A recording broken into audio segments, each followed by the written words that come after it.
এই সংবাদটি নিবেদন করছে আইআইএলএম কলকাতা জলপাইগুড়ি ক্যাম্পাস, পান্ডাপাড়া কালীবাড়ি, পোড়াপাড়া, জলপাইগুড়ি। শিল্প করার নামে চাপে ফেলে কৃষকদের জমি হাতিয়ে নিচ্ছে একটি শ্রেণী। জেলা পরিষদে বেদখল জমি উদ্ধারের আবেদন। রাজ্যের নেতৃত্বের সামনেই স্বেচ্ছার তৃণমূল কিষাণ ক্ষেত মজুত নেতারা। বুধবার জলপাইগুড়িতে অনুষ্ঠিত হলো তৃণমূল কংগ্রেস প্রভাবিত কৃষাণ ক্ষেত মজুত সংগঠনের প্রতিনিধিত্বমূলক জেলা সম্মেলন। এদিনের এই সম্মেলনে প্রধান বক্তা হিসেবে উপস্থিত ছিলেন মন্ত্রী তথা তৃণমূল কংগ্রেস কিষাণ ক্ষেত মজুত সংগঠনের রাজ্যসভা নেতৃত্ব পূর্ণেন্দু বসু। এছাড়াও সংগঠনের জেলা সভাপতি দুলাল দেবনাথ, জেলা তৃণমূল কংগ্রেস দলের সভানেত্রী মহুয়া গোপ সহ ব্লক এবং জেলা স্তরের নেতা নেত্রীরা হাজির ছিলেন। মূলত 2026-এর বিধানসভা নির্বাচনকে সামনে রেখেই এই প্রতিনিধিত্বমূলক জেলা সম্মেলন বলে দলীয় সূত্রে জানা গিয়েছে।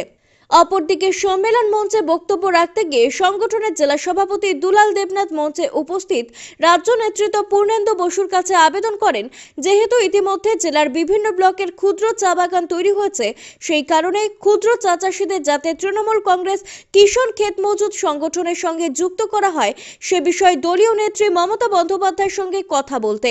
এছাড়াও এদিন মঞ্চ থেকে কার্যত রাজ্যের সরকারের ভূমি দপ্তর এবং জেলা পরিষদের দিকে আঙ্গুল তুলেন দুলাল দেবনাথ। বলেন, রাস্তার পাশে জমির সামনের অংশে প্রাচীর তুলে দিয়ে রাখা হয়েছে, কিন্তু কোনো শিল্প কারখানা নেই। পেছনে জমির মালিকের দালাল মারফত চাপ সৃষ্টি করে কম দামে পুরো জমি কিনে নিচ্ছেন এক শ্রেণীর মানুষ। এর পাশাপাশি জেলা পরিষদের বিশাল পরিমাণ জমি আজও বেদখল হয়ে আছে এই জেলায়।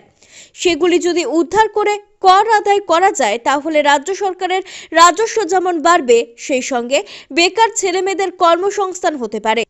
অপরদিকে প্রতিনিধিত্বমূলক জেলা সম্মেলনে আগত সংগঠনের প্রতিনিধি সহ জেলা তৃণমূল কংগ্রেসের নেতৃত্বের উদ্দেশ্যে বলতে গিয়ে প্রধান বক্তা পূর্ণেন্দু বসু বলেন, এই দলের মূল শক্তি তৃণমূল স্তরের কর্মীরাই। রাস্তার ধারে জমিগুলো বাউন্ডারি করে রাখা হচ্ছে, সেই জমিতে না কৃষিকাজ করা হচ্ছে না শিল্প করা হচ্ছে। যারা নতুন শিল্প করতে চায় এবং সামনের জমিটা নেওয়ার পরে কিছু দালালের মাধ্যমে পিছনের জমিটা কম দামে কেনা, খেলা দিয়ে কম দামে কেনবার জন্য বাধ্য করানো হচ্ছে। এইটা যদি তারা গভর্নমেন্টকে বলে, দিদিকে বলে এইটার একটা প্রতিরোধের কোনো ব্যবস্থা করা যায়, সে ব্যাপারে আপনার উদ্যোগ গ্রহণ করবে। প্রথম কথা যেটা বলতে চাই সেটা হচ্ছে যে কৃষক সংগঠন করতে গেলে শহরে বসে বা ঘরে বসে কৃষক সংগঠন হবে। কৃষক সংগঠন করতে গেলে একেবারে বুথ স্তর পর্যন্ত আমাদের সমস্ত ব্লক স্তরের নেতাদের নামতে হবে, অঞ্চল স্তরের নেতাদের নামতে হবে, বুথ স্তর পর্যন্ত তাদের যেতে হবে, কৃষকদের ঘরে ঘরে যেতে হবে। শুধু কৃষকদের ঘরে ঘরে গেলে হবে না, কৃষকদের যেখানে পাওয়া যায় মাঠে, ময়দানে, ক্ষেত খামারে তাদের কাছে যাওয়া, সন্ধ্যাবেলায় তারা যেখানে একসাথে বসে আলাপ আলোচনা করেন, তাস খেলেন, আড্ডা মারেন, সেই সব জায়গায় আমাদের পৌঁছে দিতে হবে।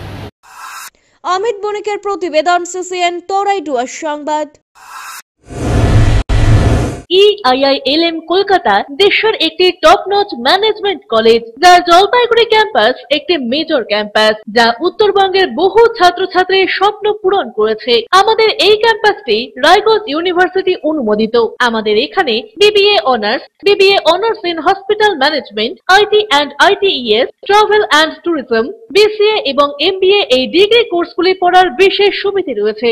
এখানে কোর্সের সঙ্গে অতিরিক্ত digital marketing, advance Excel, retail ম্যানেজমেন্টের মতো বিভিন্ন অ্যাডিশনাল কোর্সগুলি করানো হয়। এখানে দেশের বিভিন্ন প্রান্তের স্বনামধন্য গেস্ট লেকচারাররা ক্লাস নিয়ে থাকেন। রয়েছে ডিগ্রি কোর্স করার সুযোগ। এখানে ছাত্রছাত্রীরা শিক্ষান্তে ক্যাম্পাস ড্রাইভের মাধ্যমে HDFC bank, এইচসিসিবি Neotia Getwell, Mahindra finance, Indian post payment ব্যাংকের মতো নামি দামি প্রতিষ্ঠানে চাকরির সুযোগ পাচ্ছে এবং নিজেদের কাঙ্ক্ষিত স্বপ্নকে পূরণ করতে পারছে। তাই নিজেদের কাঙ্ক্ষিত স্বপ্নকে পূরণ করতে আজই যোগাযোগ করুন আমাদের সাথে। আমাদের ঠিকানা পোড়াপাড়া, পান্ডাপাড়া, কালীবাড়ির নিকট, জলপাইগুড়ি। যোগাযোগের নম্বর 8250031303।